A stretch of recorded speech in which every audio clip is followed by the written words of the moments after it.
Hey everybody, it's Dr. Barrett, and we are going to talk to you today about mommy makeovers. Mother's Day is right around the corner, so I felt like I wanted to just give a little bit of time to kind of go from 0 to 60 and tell you everything you need to know about mommy makeovers in a nutshell. All right?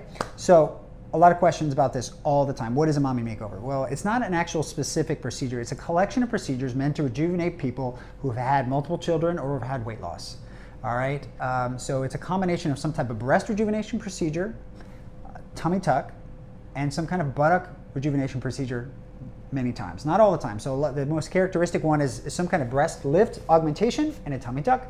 But we've been adding on a Brazilian butt lift now, or fat transfer to the buttocks. We call it our Grand Slam Mommy Makeover, which is awesome, and just kind of helps get that whole body in proportion. And if we are taking fat, especially when we're doing the liposuction procedure, we want to take that fat and put it somewhere where you could use it. So if your breasts are deflated, we can do fat transfer to the breasts, or we can do it to the buttocks. Okay. Now let's dial in a little bit on the breast. Some people just need a simple breast augmentation for deflated breasts after breastfeeding. That can be done with an implant or fat when we do liposuction portion. Some people need a mastopexy or a breast lift in addition to an augmentation, or no augmentation alone. They just need some kind of breast lift. What happens is sometimes some people's nipples will drop down below the inframammary fold, and how you can tell is you can take a Q-tip or a pencil, put it at your inframammary fold. If your nipple is now down below your inframammary fold, you might need a breast lift in addition to an augmentation. Just depends on your size goals. Lastly, some people might just benefit from just fat transfer to breast. So those are the three main options for breast rejuvenation, and we get all types of combinations of that. Next up is a tummy tuck. That's pretty straightforward. Now it depends on whether or not you've had previous surgery or not. Have you had a C-section? Have you had your gallbladder removed? Have you had an appendix removal? Do you have an umbilical hernia? Have you had cool sculpting in the past, and have you had previous liposuction? That all takes more time to deal with when we're doing your tummy tuck. If you've never had any previous surgeries or you don't have any hernias, that makes it a lot more straightforward, much less time on the operating room table. Don't worry, if you had any of those operations, there's nothing we can't handle. It just takes us a little more time and detail when we're doing your tummy tuck procedure. Last portion is the fat transfer to the buttocks, or called Brazilian butt lift.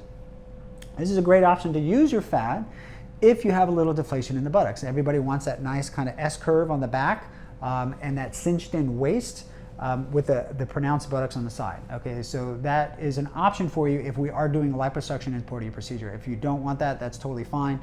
Not everybody gets that.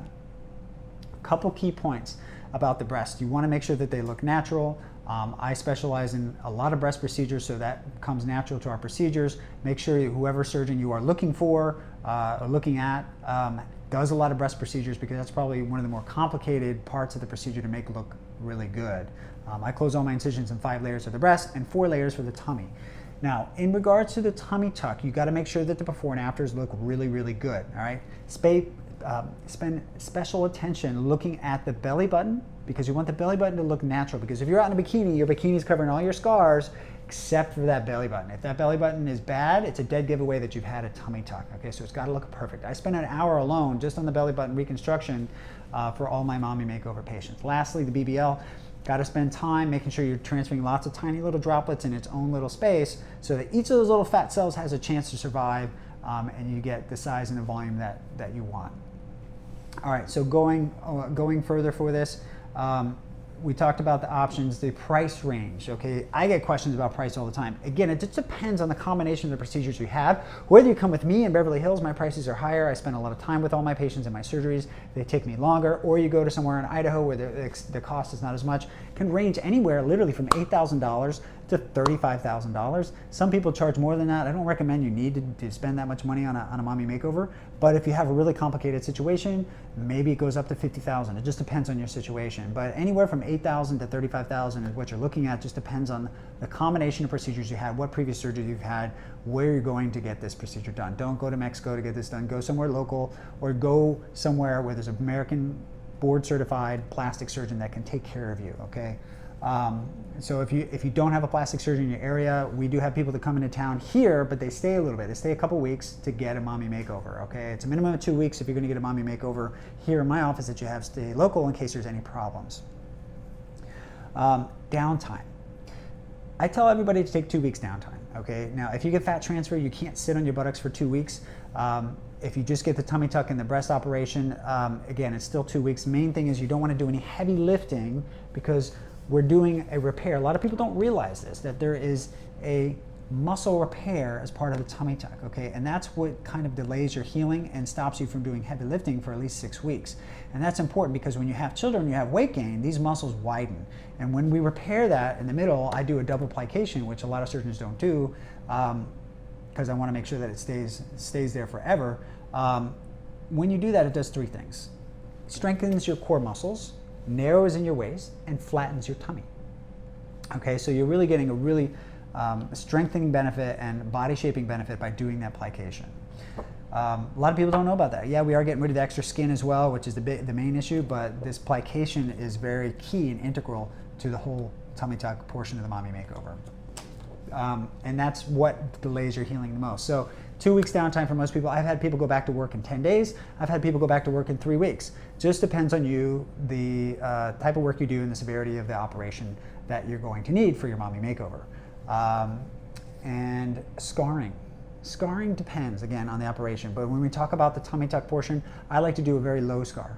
So if you had a previous C-section, I go below that. We get rid of that. So if you imagine where your C-section scar is, I'm actually going below that, which can be well hidden in a bikini line. So a lot of people ask me, they're like, well, I don't want the scar. I was like, okay, well, you have this muffin top hanging out over your bikini bottom. What looks better? A scar that's hidden in your bikini bottom and a flat tummy, or no scar and this extra skin hanging over? So it's a personal choice. Not everybody wants to have the procedure, but tummy tuck and the Mommy Makeover has a 97% worth it rating on RealSelf because people that do this are happy that they did it. It is some downtime associated with it, but for all my patients that have done it, they're happy that they did it. But make sure you go to a really good plastic surgeon who can follow up with you and make sure that you get the results that you want. When can you have the Mommy Makeover? I tell people wait 6 months after you're done breastfeeding. It gives the breasts, your milk factories, a chance to kind of close down, shrink down, so that we can actually accurately perform your augmentation mastopexy procedure. If you jump the gun on that too fast, you're just like hitting a moving target, all right? You're not gonna get a great result, and you increase your risk for capsular contracture if you are actively breastfeeding and you're trying to put an implant or do breast surgery at that time where they fully haven't settled down. So that's it, you guys. If you have more questions, feel free to leave it right here on my YouTube page, all about Mommy Makeovers. I will get back to you. And check out my website, Moms by Barrett, or my main website, drdanielbarrett.com, for more information. And if you want to see more videos like this, don't forget to give me a thumbs up or subscribe to check out new stuff as it comes out. Thank you, guys.